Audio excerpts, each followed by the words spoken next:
Opportunities for Americans all across the country to vent their frustrations with the Democrats' health care agenda. And Washington Congressman Baird's town hall event was no exception, where a former member of the U.S. Marine Corps took the congressman to task. Let's take a look. Like you, I did swear an oath to defend my Constitution against all enemies, foreign and domestic. Yeah.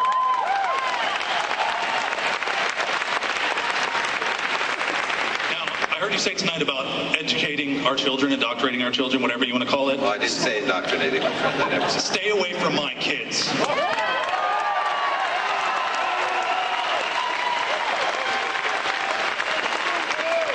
also heard you say that you're going to let us keep our health insurance. Well, thank you. It's not your right to decide whether or not I keep my current plan or not. That's my decision. What I want to know is, as a Marine, as a disabled veteran that served this country, I have kept my oath. Do you ever intend to keep yours?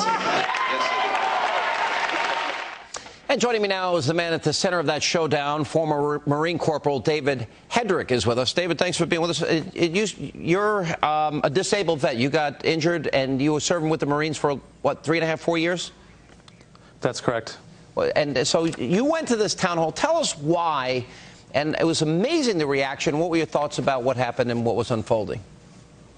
Well, I went to the town hall because I was, I'm kind of the healthcare thing is huge, and I think that's a straw that broke the camel's back. But I think this is bigger than just the healthcare thing. I think it's a battle between we're trying to decide what role does government have in our lives. Where does government stop? And we have a constitution, and that constitution is a contract. It's a contract between the states, the citizens, and the federal government.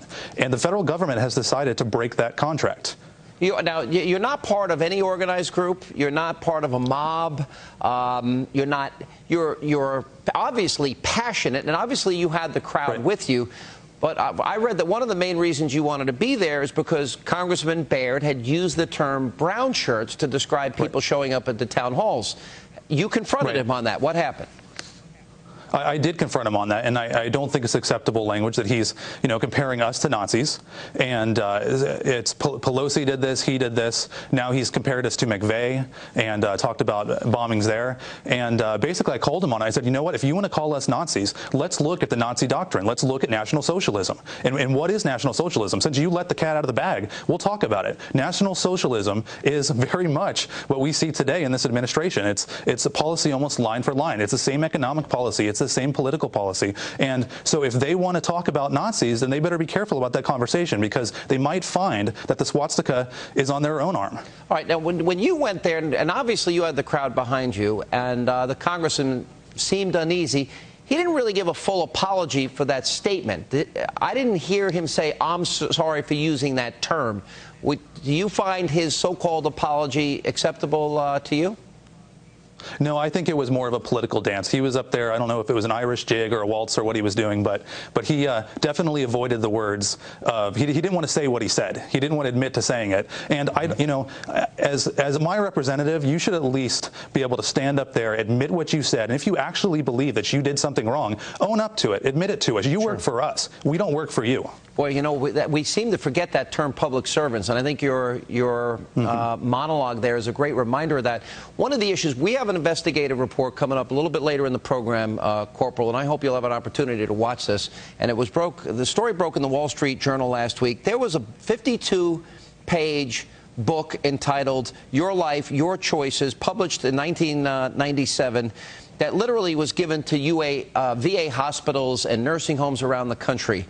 And George Bush, when he found out about it, they canceled the book. Barack Obama has brought it back. And among other things, and we'll go into some detail and specificity as the program unfolds, they raise questions about, well, how are you going to feel if you view yourself as a financial burden to your family and things like that. And I'm thinking, these are the 20-some-odd million veterans that served this country and defended our freedom. Is that part of your concern, that this is not being discussed?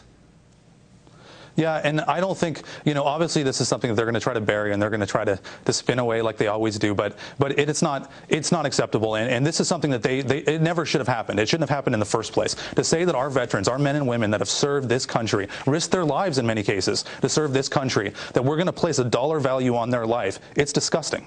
Well, the fact that they would even recommend any such thing except to give them all the treatment to end of life and do everything to preserve and protect life is unimaginable to me. And this is what, Governor Palin was criticized for when she brought up the term death panels. But, Corporal, great job. That's democracy in action.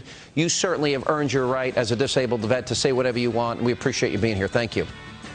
Thank you, sir. Now, that investigation into that book, we're going to have a special